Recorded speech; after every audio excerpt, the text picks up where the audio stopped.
चलिए आइए मेरे दोस्तों, good morning all of you. इसके पिछले क्लास में हम आपको प्राकृतिक संसाधन में कुछ पॉइंट पढ़ाए थे, है ना। मृदा के प्रकार के बारे में पहला मृदा जो कि जलोढ़ मृदा है, और उस जलोढ़ मृदा के बारे में पढ़ा रखे थे। आए जलोढ़ मृदा का कुछ प्रकार है जिसके बारे में पढ़ना है। कहता है आयु के आधार पर जलोढ़ मृदा के दो प्रकार है ना। पहला है बांगर, जिसको हम पुराना जलोढ़ मिट्टी कह सकते हैं।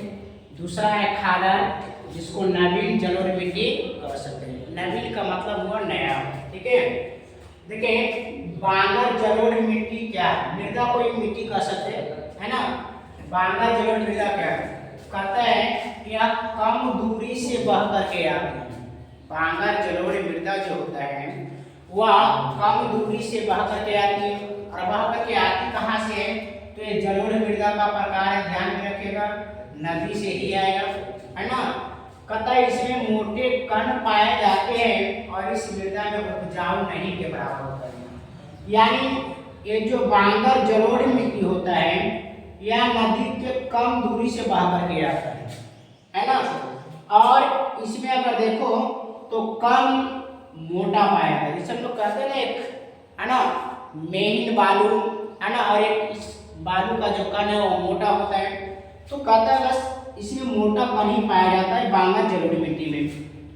और इसमें अगर आप उपजाऊ चाहिए, अगर आप कहें कि क्या इस मिट्टी में उपजाऊ हो सकती है, फसल उगाया जा सकता है, तो नगण्य होता है। नगण्य का मतलब नहीं के बराबर होता है।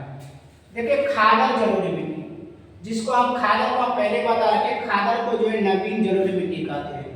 नवीन जलोढ़ मिट्टी कहने का मतलब है नया जलोढ़ मिट्टी। बांगर तो है ना, बांगर जलोढ़ मिट्टी जो है कम दूरी से बह करके आ रहा था। अब यही खादर जलोढ़ मिट्टी जो है यह अधिक दूरी से जो है ना बह करके आता है। और उसके बाद इसमें जो कण पाया जाएगा वह कण कैसा होगा, महीन होगा। और इसमें जो उपजाऊ होगा वह उपजाऊ सही होगा, मतलब इसमें उपजाऊ हो सकता है ना। और दोनों में देख लीजिए, अगर आपसे कोई कहे कि खादर एवं बांगर में अंतर स्पष्ट है तो बस दोनों का पॉइंट ले लीजिए, आपका पूछ जाएगा। हमने बताया था इसके पिछले वीडियो में कि मिट्टी का जो है 6 प्रकार है भारत में। पहला जलोढ़ मिट्टी के बारे में हम बता रखे थे, अजय काली मृदा, यानी मृदा को मिट्टी कहते हैं। कहता है काली मृदा का रंग काला होता है, इसीलिए तो उसका नाम काला पड़ा है। और काला इसलिए होता है तो इसमें एल्युमिनियम और लौह अयस्क पाया जाता है। काली मिट्टी में जो है एल्युमिनियम और क्या पाया जाता है, लौह अयस्क। और लौह अयस्क और है ना एल्युमिनियम पाए जाने के कारण मिट्टी का रंग कैसा होता है, काला। कहता है इस मिट्टी का निर्माण मूल क्षय या ज्वालामुखी और लावा विघटन से हुआ है। यानी ज्वालामुखी और लावा जो विघटन होता है, जो विस्फोट होता है, उसी से जो है काली मिट्टी का निर्माण होता है। कहता है काली मिट्टी में कैल्शियम कार्बोनेट, मैग्नीशियम, पोटास और चूना पत्थर पाया जाता है। इस मिट्टी में गन्ना, जिसको केतारी बोलते हैं, प्याज, गेहूं और फल की खेती की जाती है ना।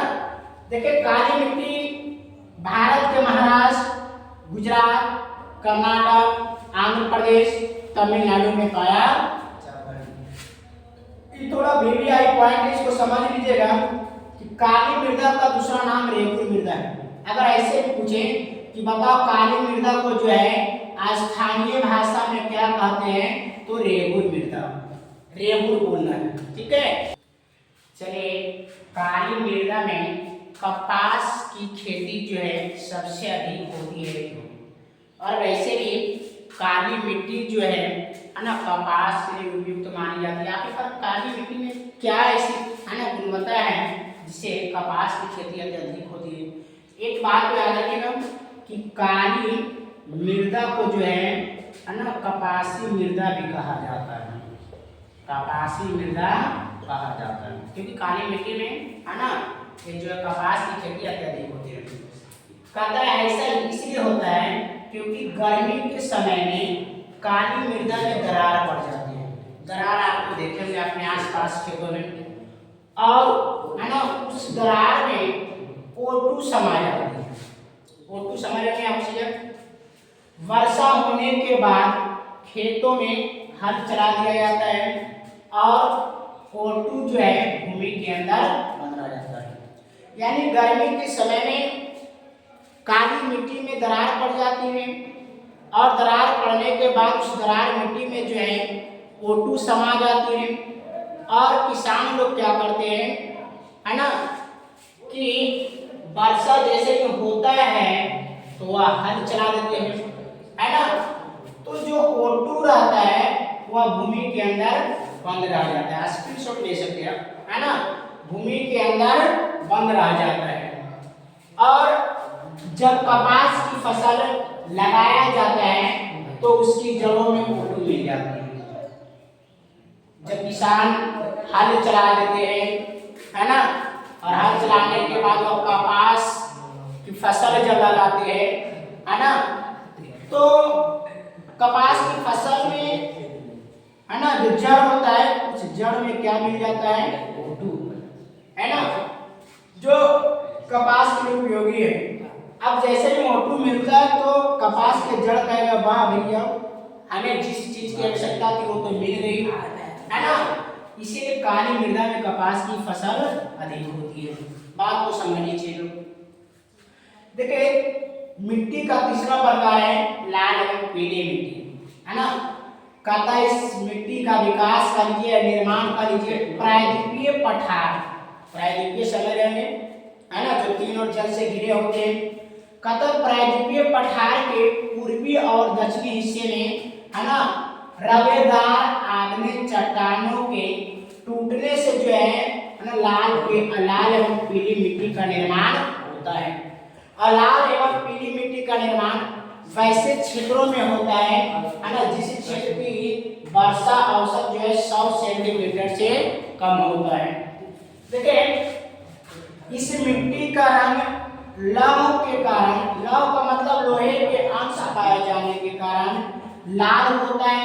लेकिन जब बारिश की बूंदें पड़ती है ना, तो यह लाल मिट्टी का रंग भी कैसा हो जाता है, पीला हो जाता है।